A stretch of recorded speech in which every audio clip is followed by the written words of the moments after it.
Come back to my channel. ಹೊಸದಾಗಿ channel ನೋಡ್ತಾ ಇದ್ದರೆ ಸಬ್ಸ್ಕ್ರೈಬ್ ಮಾಡಿಕೊಂಡು ಸಪೋರ್ಟ್ ಮಾಡಿ. ಸಚ್ಚಿದಾನಂದ ಸಾಯಿನಾಥ್ಗೆ ನಮಸ್ಕಾರ ಮಾಡುತ್ತಾ ಸಾಯಿನಾಥರ ಅನುಗ್ರಹ ಎಲ್ಲರ ಮೇಲೂ ಇರಲಿ ಅಂತ ವಿಡಿಯೋ ಪ್ರಾರಂಭ ಮಾಡ್ತಾ ಇದ್ದೀನಿ. ಮಕರ ಸಂಕ್ರಾಂತಿ ಅಂದರೆ ಎಲ್ರಿಗೂ ಹಬ್ಬ. ಇದು ಬಹಳ ದೊಡ್ಡ ಹಬ್ಬ ಸ್ನೇಹಿತರೆ.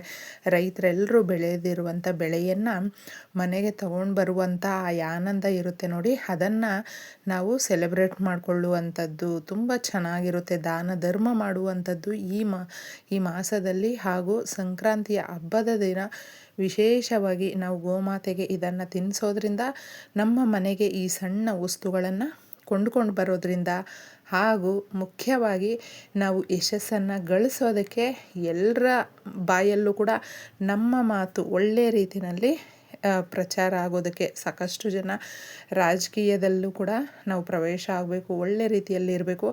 ನಮ್ಮದೇ ಆದಂಥ ಹೆಸರು, ಗೌರವ, ಘನತೆ ಎಲ್ಲವನ್ನು ಕೂಡ ನಾವು ಕಾಪಾಡಿಕೊಳ್ಬೇಕು. ಸಮಾಜದಲ್ಲಿ ನಮ್ಮದೇ ಆದಂಥ ಹೆಸರನ್ನು ಪಡ್ಕೊಳ್ಬೇಕು ಅನ್ನುವಂಥವರು ಮನೆಯಲ್ಲಿ ತುಂಬ ಚೆನ್ನಾಗಿ ನಾವು ಅಂದ್ಕೊಂಡಿರುವ ಕೆಲಸಗಳು ಆಗಬೇಕು. ಯಾಕಂದರೆ ಹಳೆಯ ಕಷ್ಟ, ನೋವು, ಬಾಧೆ ಏನೇ ಇದ್ದರೂ ಕೂಡ ಅದನ್ನು ಮರೆತು ಮುಂದೆ ಹೊಸ ಜೀವನವನ್ನು ನಾವು ಪ್ರಾರಂಭ ಮಾಡೋದಕ್ಕೆ ನಮಗೆ ಭೋಗಿ ಸಂಕ್ರಾಂತಿ ಹಬ್ಬ ಅನ್ನುವಂಥದ್ದು ತುಂಬ ಚೆನ್ನಾಗಿರುತ್ತೆ. ಈ ದಿನಗಳಲ್ಲೇ ನಾವು ಹಳೆಯದನ್ನು ಮರೆತು ಹೊಸದರ ಕಡೆ ನಡೆಯುವಂಥದ್ದು, ಸೂರ್ಯ ತನ್ನ ಪಥವನ್ನು ಬದಲಿಸುವಂಥ ಒಂದು ದಿನ ಅಂತ ಕೂಡ ಹೇಳಬಹುದು.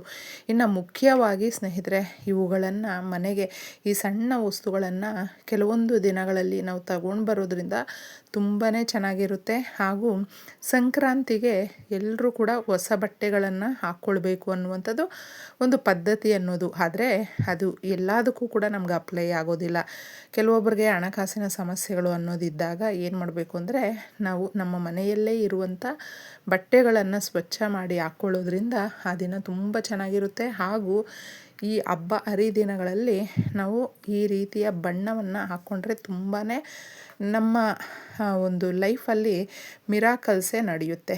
ಸಾಧ್ಯವಾದರೆ ಈ ದಿನ ನೋಡಿ, ನೀವು ಜೀರಿಗೆಯನ್ನು ತಗೊಂಡು ಬನ್ನಿ, ಕೆಂಪು ಬಳೆಗಳನ್ನು ತಗೊಂಡು ಬನ್ನಿ, ಹಾಗೂ ಏಲಕ್ಕಿಯನ್ನು ತಗೊಂಡು ಬನ್ನಿ. ಈ 3 ವಸ್ತುಗಳು ತಗೊಂಡು ಬರಲೇಬೇಕು ಅಂತಿಲ್ಲ.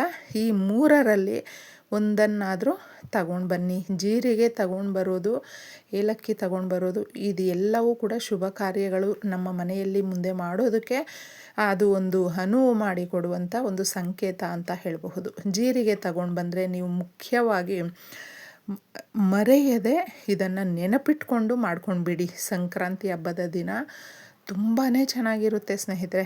ಒಂದು ಗಾಜಿನ ಲೋಟವನ್ನು ತಗೊಂಡಿದ್ದೆ, ಶುದ್ಧವಾದಂಥ ನೀರನ್ನು ಹಾಕಿ ಇದ್ರ ಒಳಗಡೆ ನೀವು 1 ಸ್ಪೂನಷ್ಟು ಜೀರಿಗೆಯನ್ನು ಹಾಕಿ, ಅಂದರೆ ತಗೊಂಡು ಬಂದಿರುವಂಥ ಜೀರಿಗೆಯನ್ನು ಹಾಕ್ಬಿಟ್ಟು ನಿಮ್ಮ ಮನೆಯ ಈಶಾನ್ಯ ಮೂಲೆಯಲ್ಲಿ ಇಡಬೇಕು. ಇದನ್ನು ನೆನಪಿಟ್ಕೊಂಡು ರಾತ್ರಿಗೆ ಮಾಡ್ಕೊಳ್ಳಿ.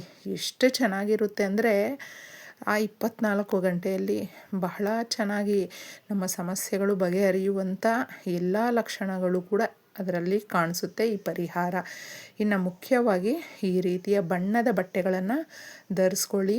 ನಿಮಗೆ ಒಂದು ಲಕ್ಕಿ ಡೇ ಅಂತ ಹೇಳಬಹುದು. ತುಂಬ ಹ್ಯಾಪಿಯಾಗಿ ಇರುವಂಥದ್ದು. ಮುಖ್ಯವಾಗಿ ಈ ದಿನ ಚಿಕ್ಕ ಮಕ್ಕಳಿಂದ ದೊಡ್ಡವರ ತನಕ ನಾವು ಈ ಬೋರೆ ಎಲೆಯನ್ನು ತಿನ್ನೋದ್ರಿಂದ, ಅಂದರೆ ಇದನ್ನು ಒಂದೊಂದು ಪ್ರಾಂತ್ಯದಲ್ಲಿ ಒಂದೊಂದು ರೀತಿಯಲ್ಲಿ ಕರೀತಾರೆ ಸ್ನೇಹಿತರೆ.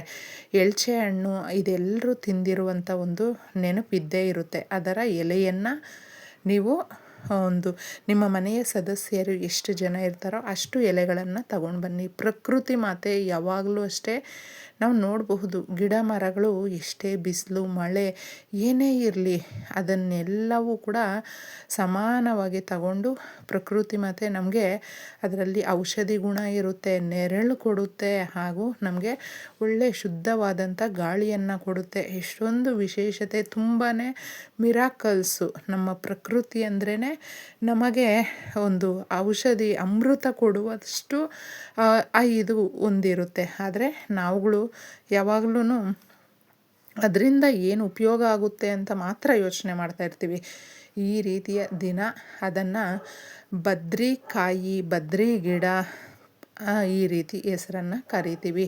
ಶ್ರೀ ಮಹಾವಿಷ್ಣು ಬದ್ರಿನಾಥರು ಆ ಮರದಲ್ಲಿ ನೆಲೆಸಿರುವಂಥದ್ದು ಅನ್ನುವಂಥ ಒಂದು ಹಿನ್ನೆಲೆ. ಅದರಿಂದ ಅದನ್ನು ನಾವು ಈ ದಿನ ಯಾವ ರೀತಿ ಬಳಸ್ಕೊಳ್ತೀವೋ ಆ ರೀತಿ ನಮಗೆ ಯಾವುದೇ ರೀತಿಯಾದಂಥ ಗಂಡಾಂತರ ಅನ್ನೋದು ಇರೋದಿಲ್ಲ ಸ್ನೇಹಿತರೆ. ಯಾಕಂದರೆ ತುಂಬ ಜನಕ್ಕೆ ಒಂದು ಭಯ ಅನ್ನೋದಿರುತ್ತೆ. ಹೊರಗಡೆ ಹೋಗಿ ಬಂದರೆ ಏನಾದರೂ ಸಮಸ್ಯೆಗಳು ನಮಗೆ ಆ ರೀತಿ ಇರುತ್ತೆ. ಅದಕ್ಕೆ ತುಂಬಾ ಆರೋಗ್ಯವಂತರಾಗಿ ಪೂರ್ತಿ ಆಯುಷ್ಯವನ್ನು ಭಗವಂತನು ಕೊಡುವಂಥ ದಿನ. ಈ ಎಲೆಗಳನ್ನು, ಆ ಕಾಯಿಗಳನ್ನು, ಅದು ಹಣ್ಣು ರೂಪದಲ್ಲಿ ಇರುತ್ತೆ, ಅದನ್ನು ನಾವು ಸ್ವೀಕರಿಸೋದ್ರಿಂದ ತುಂಬ ಚೆನ್ನಾಗಿರುತ್ತೆ. ಎಲೆಯನ್ನು ನಿಮ್ಮ ಮನೆಯಲ್ಲಿ ಎಷ್ಟು ಜನ ಇರ್ತಾರೆ ನೋಡಿ, ಆ ಎಲೆಗಳನ್ನು ತಗೊಂಡು ಬಂದಿದ್ದೆ ದೇವ್ರ ಮನೆಯಲ್ಲಿ ಇಡಿ. ಅದು ಬರೀ ಎಲೆನೇ ತಿನ್ನಬಹುದು. ಅಕಸ್ಮಾತ್ ನಿಮಗೆ ತಿನ್ನೋದಕ್ಕಾಗೋದಿಲ್ಲ ಅಂತ ಹೇಳಿದ್ರೆ ಅದಕ್ಕೆ ಸಕ್ಕರೆ ಅಥವಾ ಜೇನುತುಪ್ಪ ಸೇರಿಸ್ಕೊಂಡು ತಿನ್ನಬಹುದು. ಅದನ್ನು ಬೇಕಂದರೆ ಸ್ವಲ್ಪ ಹರಿದುಬಿಟ್ಟು ಕೂಡ ಮಕ್ಕಳಿಗೆ ಸ್ವಲ್ಪ ಜೇನುತುಪ್ಪ ಮಿಕ್ಸ್ ಮಾಡಿ ತಿನ್ನಿಸೋದು ಕೂಡ ತುಂಬ ಒಳ್ಳೆಯದಾಗುತ್ತೆ. ಈ ದಿನಗಳಲ್ಲಿ ನಾವು ತಿನ್ನೋದ್ರಿಂದ ನಮಗಿರುವ ಸಮಸ್ಯೆಗಳನ್ನು ಬಗೆಹರಿಸ್ಕೊಳ್ಬಹುದು. ಅಷ್ಟೊಂದು ಪ್ರಕೃತಿಯಲ್ಲಿ ಅಗಾಧವಾದಂಥ ಶಕ್ತಿ ಅನ್ನೋದು ಇದೆ. ಅದನ್ನು ನಾವು ನಂಬಿಕೆಯಿಂದ ಬಳಸ್ಕೊಳ್ಬೇಕು. ಈ ರೀತಿ ನೀವು ಬಳಸ್ಕೊಂಡು ನೋಡಿ. ಸ್ನಾನದ ನೀರಿಗೆ ಮುಖ್ಯವಾಗಿ ಎಳ್ಳನ್ನು ಹಾಕಿ ಸ್ನಾನ ಮಾಡಿ. ತುಂಬಾ ಚೆನ್ನಾಗಿರುತ್ತೆ.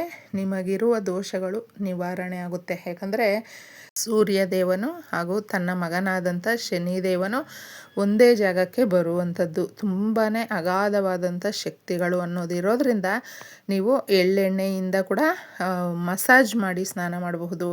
ಹಾಗೂ ನಾನು ಹೇಳಿದೆ ಬೋರೆ ಹಣ್ಣು, ಅದನ್ನು ಹಾಕಿ ಸ್ನಾನ ಮಾಡಬಹುದು. ಇಲ್ಲ ಇದು ಯಾವುದೂ ಸಿಗಲಿಲ್ಲ ಅಂತ ಹೇಳಿದ್ರೆ ನೀವು ಕಲ್ಲುಪ್ಪನ್ನು ಹಾಕಿ ಸ್ನಾನ ಮಾಡಿ. ತುಂಬ ಚೆನ್ನಾಗಿರುತ್ತೆ. ಹಾಗೂ ಸಾಧ್ಯವಾದಷ್ಟು ಗುರುವಾರ ಬಂದಿರೋದ್ರಿಂದ ನೀವು ಹಳದಿ ಬಟ್ಟೆಗಳನ್ನು ಹಾಕ್ಕೊಳ್ಳೋದಕ್ಕೆ ಪ್ರಯತ್ನ ಪಡಿ. ಹಳದಿ ಅಂದ್ರೇ ನಾವು ಗುರುವಿನ ಸಂಕೇತ. ಗುರುವಿನ ಆಶೀರ್ವಾದ ಇದ್ದರೆ ಸೊಸೈಟಿಯಲ್ಲಿ ಗೌರವ, ಘನತೆ, ದೊಡ್ಡ ದೊಡ್ಡ ಕೆಲಸಗಳು ಹಾಗೂ ಸೂರ್ಯ ಭಗವಾನನ ಆಶೀರ್ವಾದ ಅನ್ನೋದು ನಾವು ಬೆಲ್ಲ ಸೇವನೆ ಮಾಡೋದ್ರಿಂದ ಸಿಗುತ್ತೆ. ಸೂರ್ಯ ದೇವನ ಆಶೀರ್ವಾದ ಅಂತ ಹೇಳಿದ್ರೆ ನಮಗೆ ಈ ಸೊಸೈಟಿಯಲ್ಲಿ ಗೌರವ, ಘನತೆ ಅನ್ನುವಂಥದ್ದು ಜಾಸ್ತಿ ಆಗುತ್ತೆ. ರಾಜಕಾರಣಿಗಳಿಗೆ ತುಂಬ ಉತ್ತಮವಾಗಿರುತ್ತೆ. ಯಾಕಂದರೆ ಹೋಗಬೇಕು ಅನ್ನುವಂಥವ್ರಿಗೂ ಕೂಡ ಇದು ಒಳ್ಳೆ ಬದಲಾವಣೆ ಮಾಡ್ಕೊಂಡು ನೋಡಿ.